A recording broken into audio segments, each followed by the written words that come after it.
1분기 성적표가 대거 공개되면서 기업들의 희비가 엇갈리고 있습니다. 또 한반도 정세의 대전환이나 과거의 그릇된 결정이나 관행 때문에 처지가 달라진 기업들도 여럿이었는데요.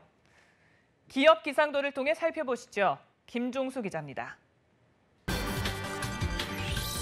한 주 기업 뉴스 리뷰 주간 기업 기상도입니다. 하루 자고 나면 안보 훈풍에 놀라고 또 한 밤 지나면 갑질과 각종 논란에 눈살 찌푸린 한 주였습니다. 기업들 사정도 이 때문에 확연히 갈렸는데요. 먼저 맑은 기업부터 찾아 출발합니다. 먼저 개성공단 입주 기업들입니다. 복귀 기대감이 나날이 커지고 있습니다. 2016년 2월 11일이었습니다.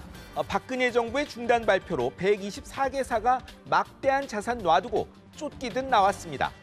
잘된 곳도 덜어 있지만 대부분 힘들고 망하기도 했습니다.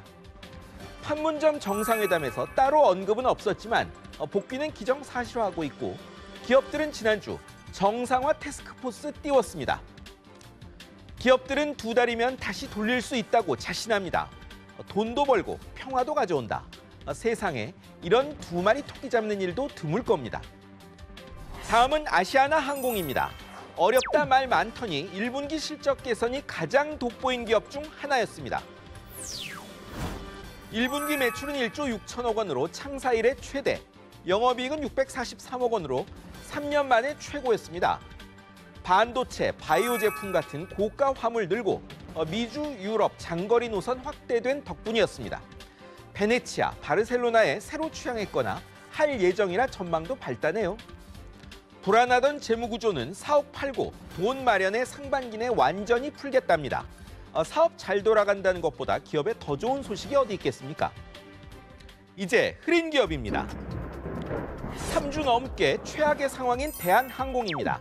어떻게 된 노릇인지 하루 지나면 더 깊은 늪에 빠져 헤어나지 못하고 있습니다. 물벼락 갑질 파문이 마침내 회장집 비밀의 방까지 번졌습니다. 직원 제보받은 관세청이 3번째 압수수색에서 구석에 있다는 이 방들을 발견했습니다. 하지만 밀수품은 나오지 않았답니다. 첫 압수수색 뒤 치운 게 아니냐는 관측 나오는데 회사는 비밀의 방이 아니라고 해명합니다. 이걸 왜 회사가 해명하는지는 잘 모르겠습니다. 실적 호평받은 경쟁사와 참 비교되죠. 그 사이 조씨 자매의 명품 밀수를 9년간 도왔다는 증언까지 나왔습니다. 폭로와 조사는 쭉 이어집니다. 다음은 삼성물산입니다. 이미 한판 붙었던 엘리엇 펀드가 또 나타났습니다. 삼성물산 제일모직 합병 반대했던 엘리엇이 이번엔 한미 자유무역협정 독소조항, 투자자 국가소송 들고 재등장했습니다. 정부 찬성 지시와 국민연금 찬성으로 양사 합병돼 피해봤으니 정부가 배상하란 겁니다. 사전 절차인 중재의향서를 정부에 보냈는데 곧 송사 시작할 것 같습니다. 이 문제로 국민연금 전 이사장은 처벌받았죠.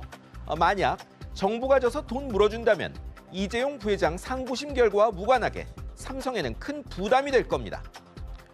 요새 삼성이 많이 괴롭습니다. 다음도 삼성 바이오로직스입니다. 여기는 분식회계 논란에 휩싸였습니다. 문제는 자회사 삼성 바이오에피스의 지분 회계 처리였습니다. 합작선 미국 바이오젠이 지분 49.9%를 살 권리가 있다며 이 회사를 종속회사에서 관계사로 바꿨는데요. 이러면 지분 가치를 취득 원가 아닌 시가로 계산합니다.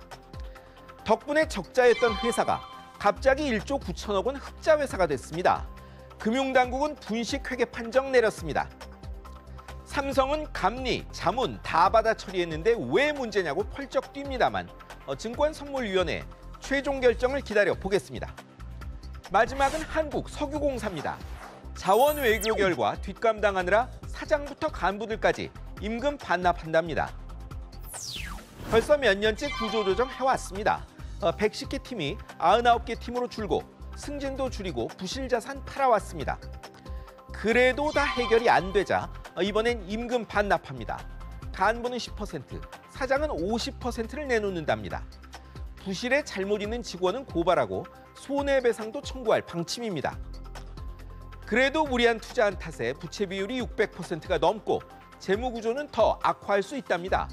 자원외교, 대책 없이 일 벌린 사람 따로, 뒷감당하는 사람 따로네요. 애플의 스티브 잡스는 실적 악화로 자기가 만든 회사에서 쫓겨난 적이 있죠. 공유 경제기업 우버의 켈러닉도요.